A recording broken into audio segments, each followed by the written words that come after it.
I woke up in a hospital bed, disoriented. I was supposed to be on my way home from shopping.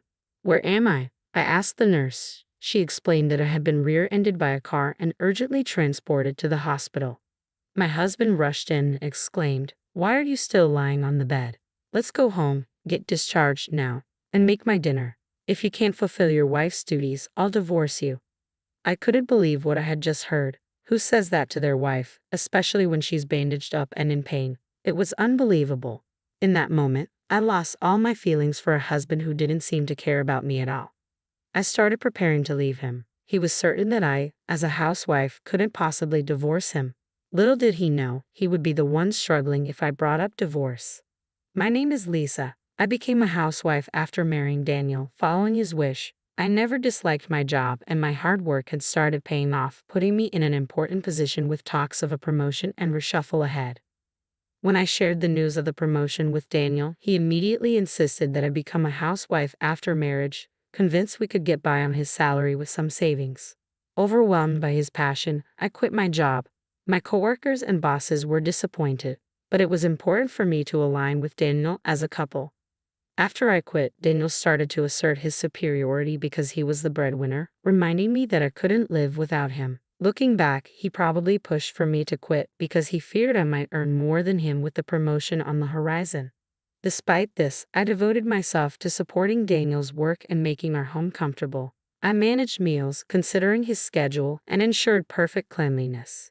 Yet Daniel couldn't resist complaining. Tonight's dinner was a bit bland, he'd say. I'd explain my reasoning, but he'd always find something to nitpick. Over time, he started coming home later, reeking of women's perfume. When I asked about his late nights and health, he'd brush me off, irritated. "I have a lot going on at work," he'd snap. "What exactly are you doing during the day?" I felt compelled to justify my every move, detailing my chores and activities. His mistrust grew, and he began demanding a daily schedule of my whereabouts. "Hey, what are you going to do today?" he'd inquire with a suspicious tone. "I plan to do the laundry and cleaning in the morning, then go grocery shopping in the afternoon." "When are you going to be back from shopping?" Daniel asked. "I can't say for sure, maybe around 4 o'clock, I replied. "Okay, got it. Don't be later than 4. I'm going to call home to check on you," he said. "Why would you do that?" "To make sure you're not slacking off on your housework," Daniel replied, starting to manage my schedule down to the hour. That day, my shopping took longer than expected, and I rushed home on my bicycle. It was already past 4 o'clock. I need to hurry back home or Daniel will get mad at me again, I thought to myself, feeding up. In my hurry, I didn't notice the car approaching from behind. The next moment, I felt an impact on my back. Before I knew it, I found myself lying in a hospital bed, trying to sit up, feeling pain throughout my body. A nurse, noticing my consciousness, hastily called for a doctor. "Oh, you're awake? You were hit by a car from behind," the doctor explained. According to him, I was rear-ended while riding my bike, fainted unconscious from the impact, and an ambulance brought me to the hospital. Fortunately, there was no bleeding or head injury, just full body bruises. Though I was in pain, there were no fractures or lasting damage, and I was told I could be discharged in a few weeks. Relieved, I checked my phone and saw a slew of missed calls from Daniel. "I need to call Daniel. He must be worried sick," I muttered to myself. The nurse quickly intervened, saying, "I've already notified your husband." Unfortunately, he couldn't pick up the call, so I left a message on his voicemail. "I might have made him worry," she explained. "Your wife was in a car accident and has been urgently transported to our hospital." The nurse had left that message in her voicemail, prompting me to call my husband. "Hey Daniel, it's me, Lisa. What the hell are you doing? Why aren't you coming home?" I asked urgently. I did listen to the voicemail. "You're awake now, right? So you can come home, can't you?" Daniel replied impatiently. "I can't come home. I was in a car accident. I'll be staying in the hospital for a few weeks," I explained, hoping he would understand the severity. "If you're being hospitalized, what?" Daniel's voice trailed off, and it seemed he had assumed my injuries weren't serious. "I'm coming right now," he abruptly said, and hung up. An hour later, Daniel burst into my hospital room. "Lisa," he exclaimed. I felt relieved to see him, but his next words left me frozen. "How long are you going to lie there?" "Let's go home," he demanded. "What? Go home?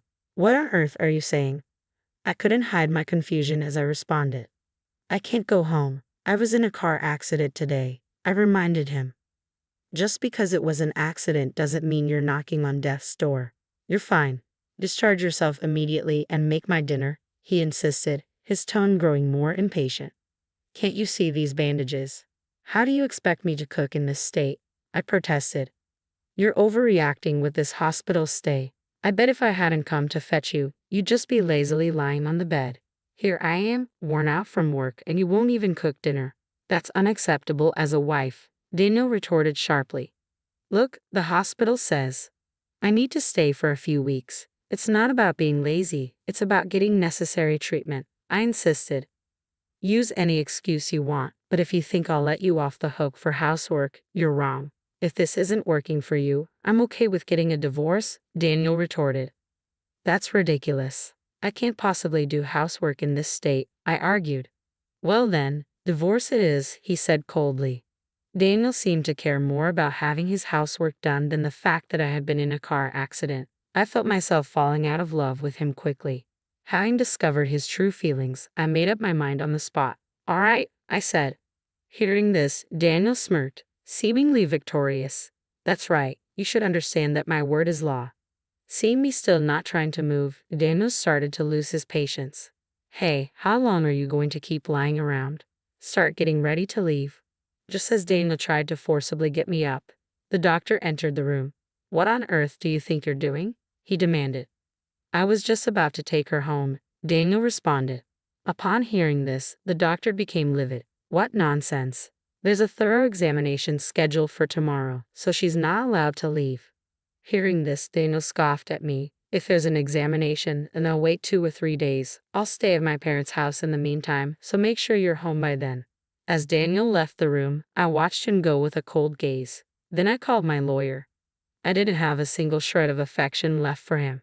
Hello, I would like to proceed with that matter, I said, calling my lawyer from the hospital bed.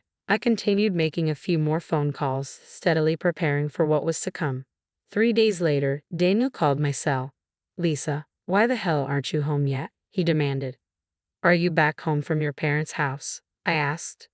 Yeah, I am, he grumbled. The examination's over, isn't it? Then stop lounging around and get back to the chores that have piled up.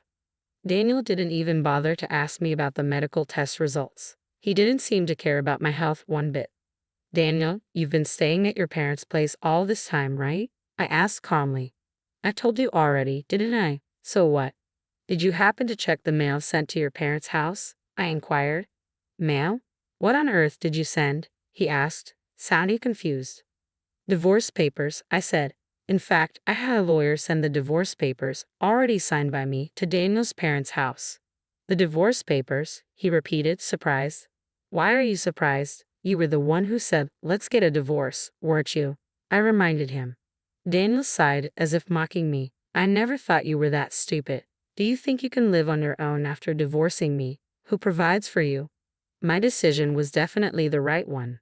I can't start doing house chores right after the accident. I need to take better care of my health. That's why I decided to divorce you, I stated firmly. You think you can make a living after divorcing me? You rushed into this decision. Daniel laughed loudly and then hung up the phone. But Daniel had no idea what was coming next. The following day, his parents rushed to the hospital in a panic. We saw what our son has done. It's terrible, they said as they entered my hospital room, bowing their heads in apology. No, it's not your fault, I replied calmly. You're right, the person who needs to apologize is Daniel himself, my father-in-law said. He immediately called Daniel. Come to the hospital immediately, he ordered. Daniel, not understanding what was going on but hearing the seriousness in his father's voice, arrived in my room within minutes. Dad, what's going on? Why'd you call me here? Daniel complained, only to be berated by his father on the spot. Don't be stupid, you caused a mess. Apologize to Lisa right now. What? What are you talking about? Daniel asked, bewildered. My father-in-law held out the envelope I had sent to their house. This letter, which was delivered to our house, he said. Hearing this, Daniel began to laugh with an air of confidence. Oh, the divorce papers. Lisa went and took my threats seriously and sent me the papers. She wouldn't be able to live without me, yet she's acting so foolishly.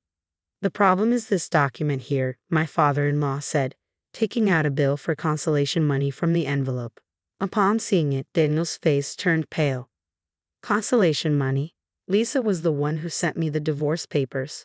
Why should I? Daniel stammered. I'd be the one to pay consolation money. She abandoned her duties as a wife, checks herself into a hospital, and I'm the one who owes consolation money. Daniel protested. Enough with all this, my father-in-law said, his voice filled with suppressed anger. He pulled out photographs and a report from the envelope.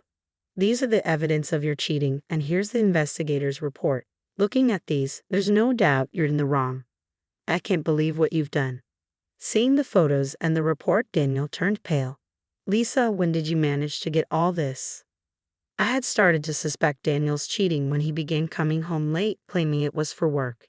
He would return each night smelling of women's perfume. At first, I thought he was just drinking at places frequented by women, but when I discreetly checked his credit card statements, I discovered he was dining at trendy restaurants and buying popular brands loved by young women. It was obvious he was spending money on dates with another woman.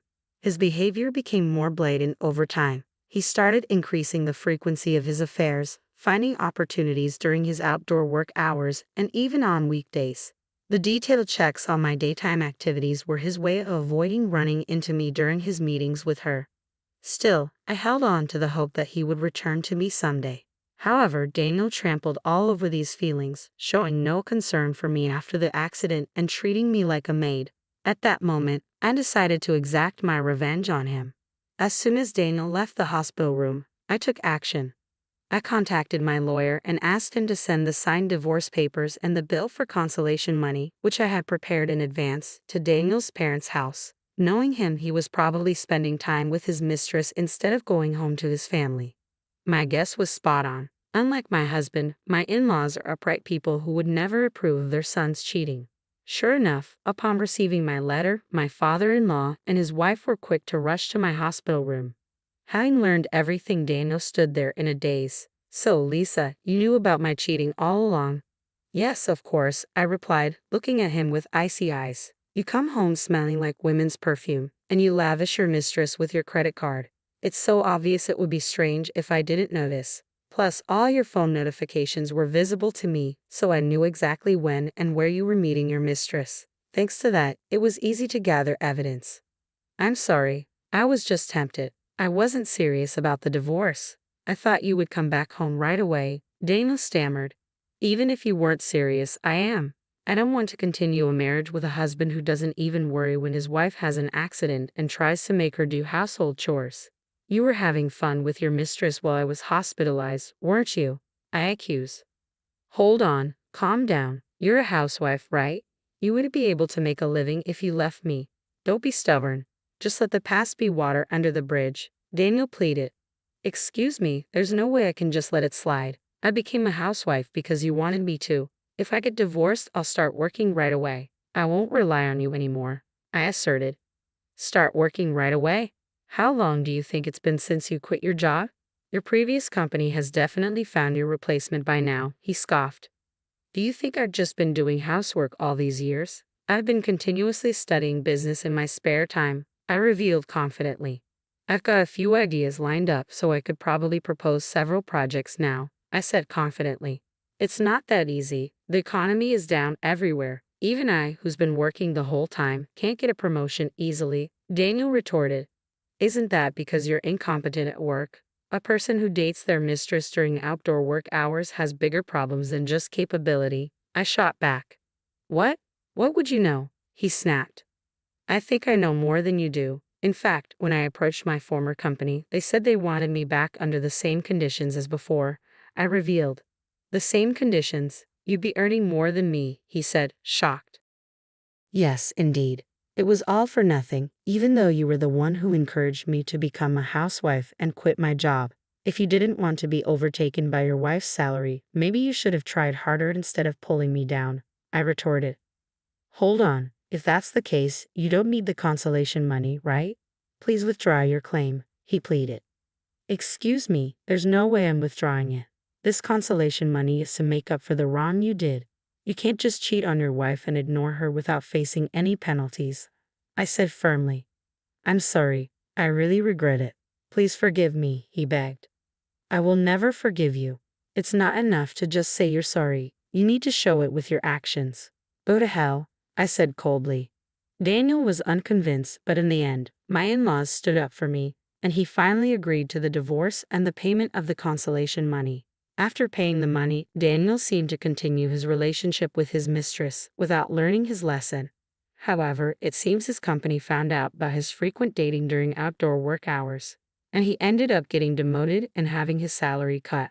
To top it all off, Daniel, who had almost run out of savings due to the consolation money payment, was promptly dumped by his girlfriend. News about the cause of his divorce and his demotion spread throughout the company, and I heard that he completely lost his place there. On the other hand, I was able to be discharged from the hospital safely without any after effects from the accident. I used the consolation money I received to move, and now I'm settling into my new home leisurely. My work after returning has been going smoothly, and life has been better since the divorce. That accident may have been a good catalyst for the divorce. I decided not to look back at the past and strive forward to a new life.